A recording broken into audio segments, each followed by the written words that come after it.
Good morning or good afternoon, ladies and gents. Welcome back to Frostbite's G.I. Joe Repro. So I know we've spent a couple of videos talking about changing O-rings, and we've talked about removing difficult screws. Now, those were screws that, we just needed a little bit more grip on the screwdriver and to get it out, and it's been fine. Worst case scenario, though, is when you've got a screw that has rusted in or the head of it has been stripped. And how will you know the difference? So if the head has been stripped, you will put your screwdriver in and it's not going to go anywhere. It's just going to keep turning. It's not doing anything. Now, if you're buying older figures from eBay or friends or whatever, you're getting some real bargains. You think you're getting some bargains. There may be a reason you're getting the figures for that price.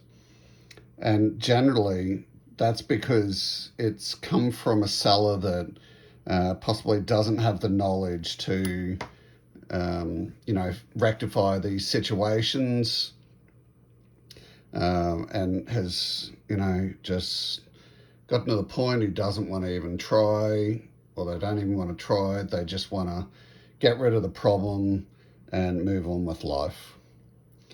Well, it sort of goes against my principles of, I don't want to leave any toy behind, and I want to try and get them back to a loved condition.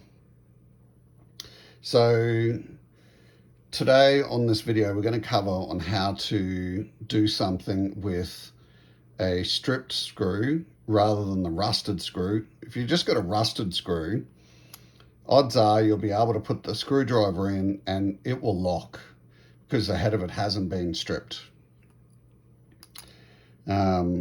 But beware, because a rusted screw can quite quickly turn into a screw with a stripped head. So, we'll go through that in a different video on how I attempt to fix that. But yeah, today we're just going to deal with this stripped head screw. So we're not going to need this. We're beyond that point. What we do need is a drill bit. Now the important thing when selecting a drill bit is taking one of the back screws into your local hardware shop. So in the case of Australians, it's generally Bunnings, unless you've got a Mitre 10 still hanging around wherever you live. You want to make sure that the drill is rated or made to be able to go through metal.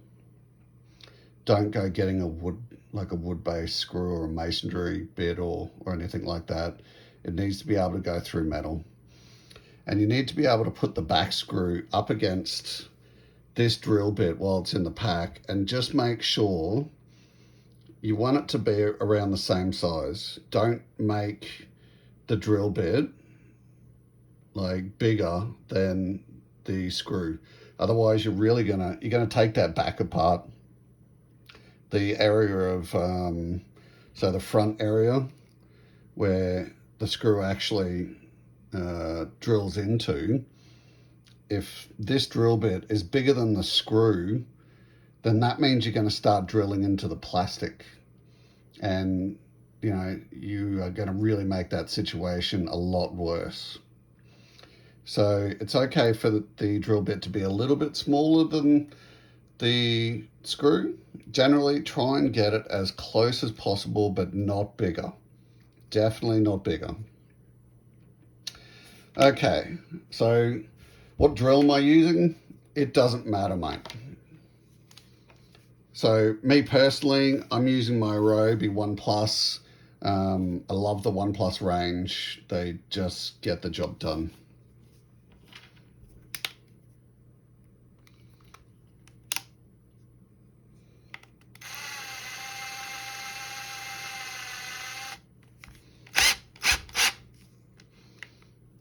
Okay.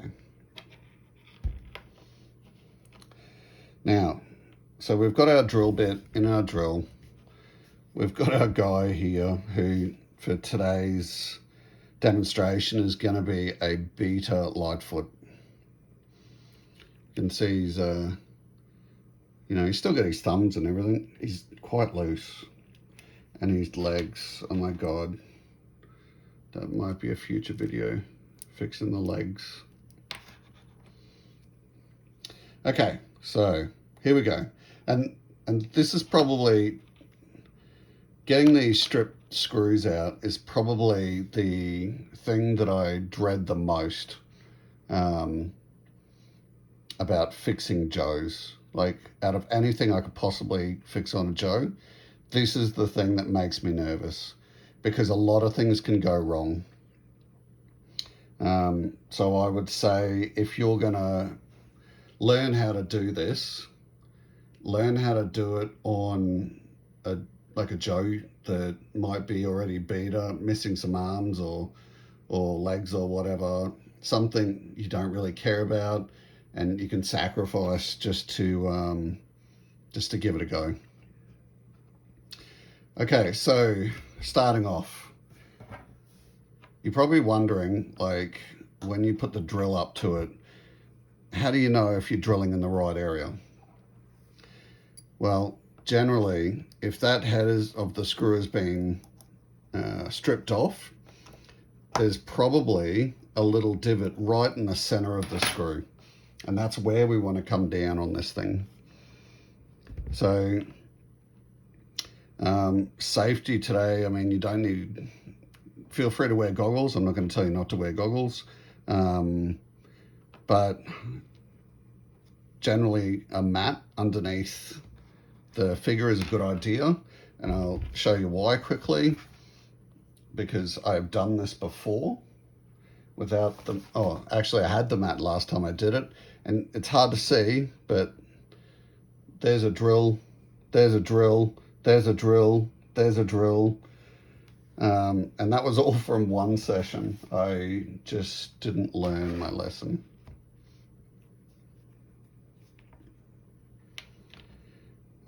Okay, so get your Joe figure into a sort of a hold, bit of a Sergeant Slaughter hold. Get your drill in there. Make sure the drill is in forward, not reverse. And very carefully, don't apply too much pressure down on this drill, right? I have done that before. It ended up with the drill bit breaking because it was a smaller drill bit than this. The drill bit broke and bang, straight into hand. It didn't go too far in, but it went in enough for me to learn never to do that again. So just apply enough pressure for the drill to do its job.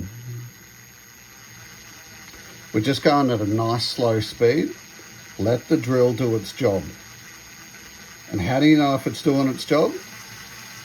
Well, you will start to see metal come up.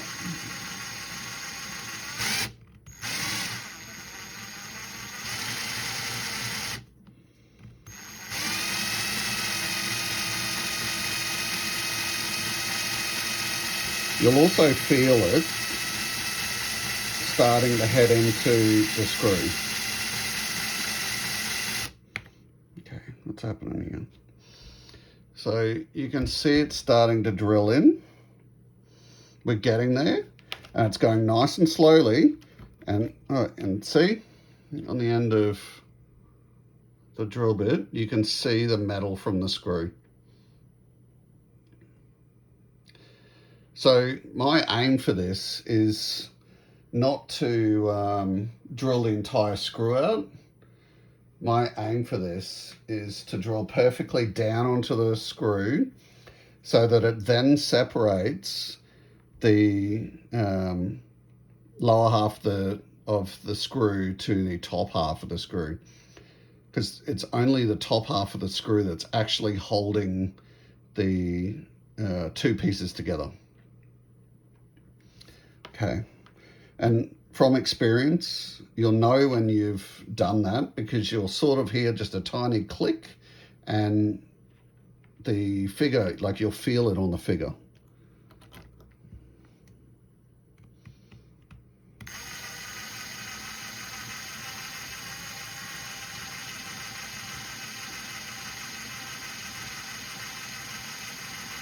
You'll also start to feel the figure trying to move.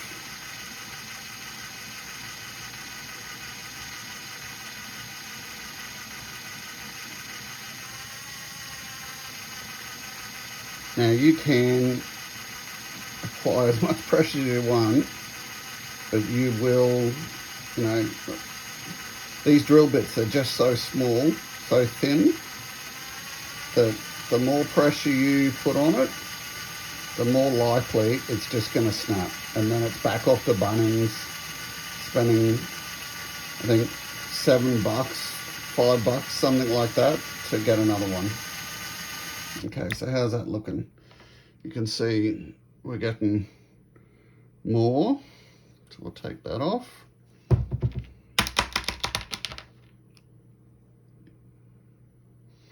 You can see we're going through the metal. We're getting there.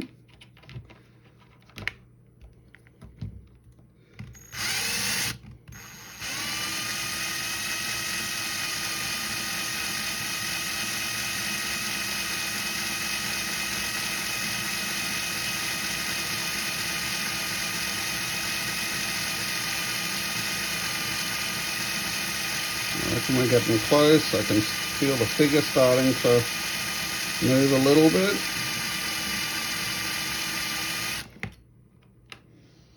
See, we're stripping out a whole bunch more metal. Take him off. Let's have a look. So as I've shown in previous videos, I usually open up the casing by twisting the head a little bit nice and carefully. No, just keep going.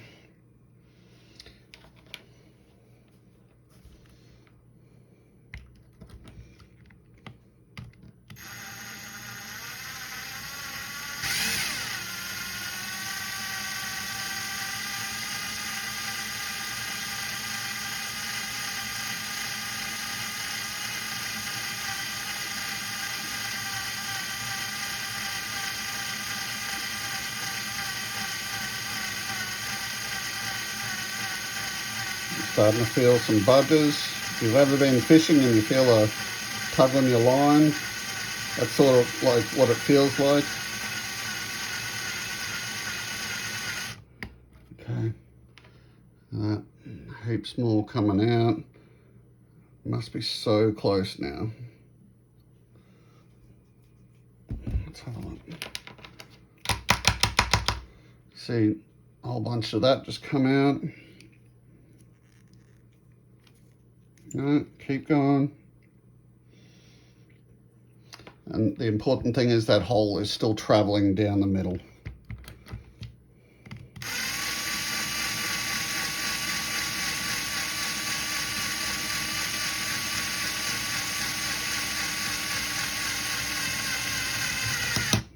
There, you hear that click?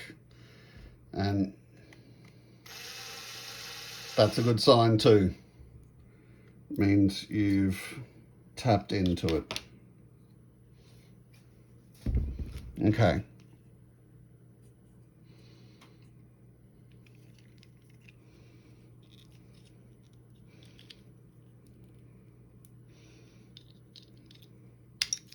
Look at that.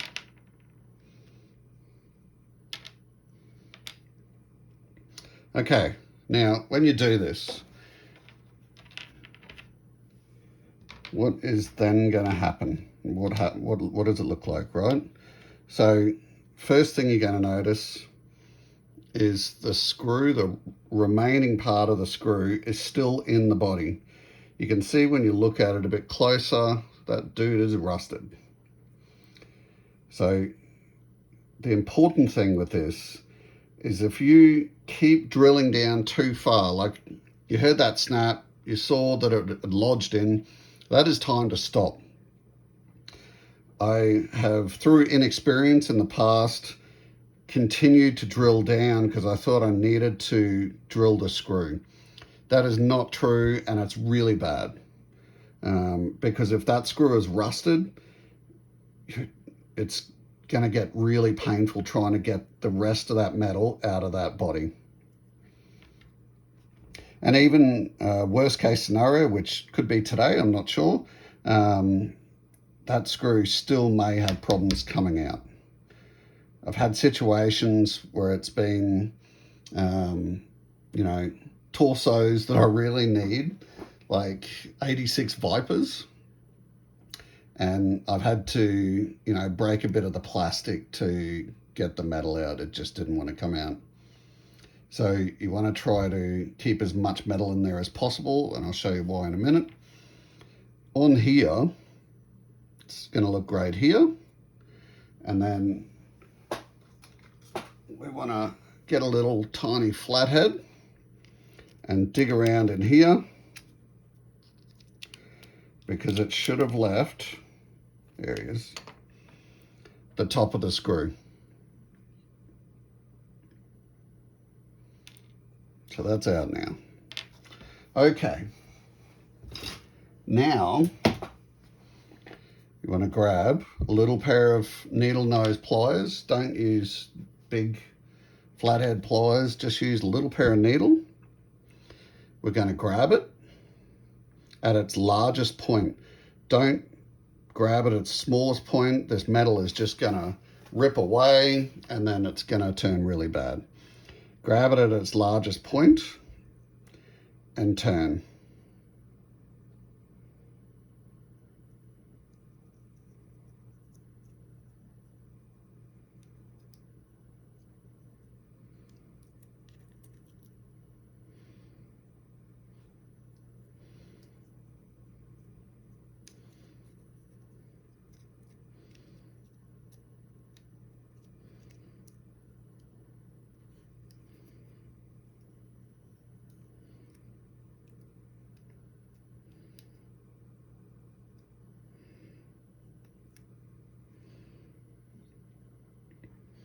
This looks like it's going to be one of the painful ones.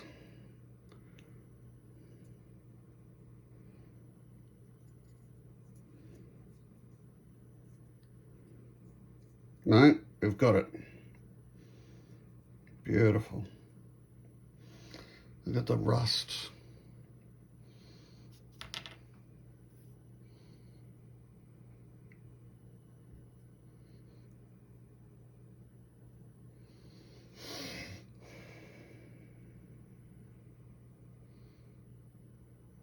Generally, that's why the head gets stripped on these things, because they're just so old, so rusted, they've been exposed to water before, and yeah, they're just dying. And then they become attached to the figure itself.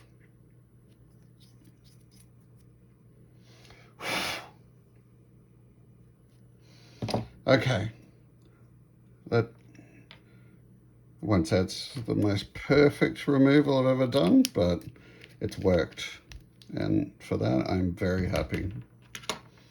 Okay, so we've got our pieces now. Grab a brand new screwdriver, screw.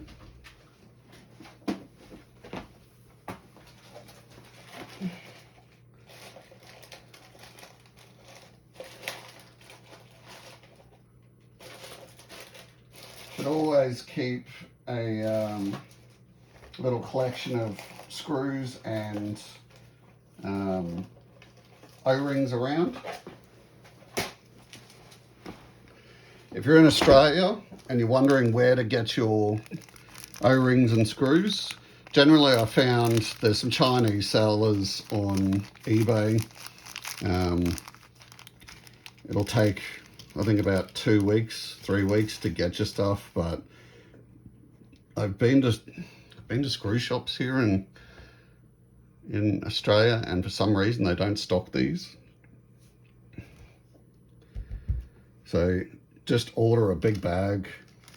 Don't get like 10 screws, it's not going to help you. Just get a bag of like 50 or something. The O-rings you can just get from Bunnings, that's no issues.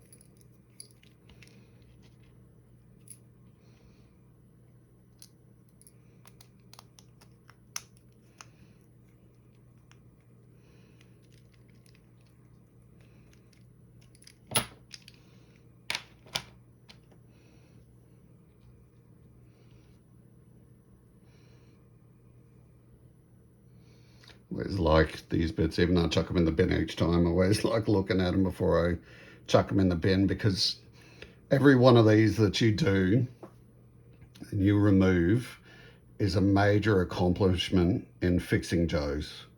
So, you know, if you got to this point, you're watching this video, you're doing a strip screw on your own Joe. If you've gotten to this point and gotten the same result as this, give yourself a pat on the back. You've done an excellent job, because this is really something that a lot of people A, won't touch, and B, take a while to perfect.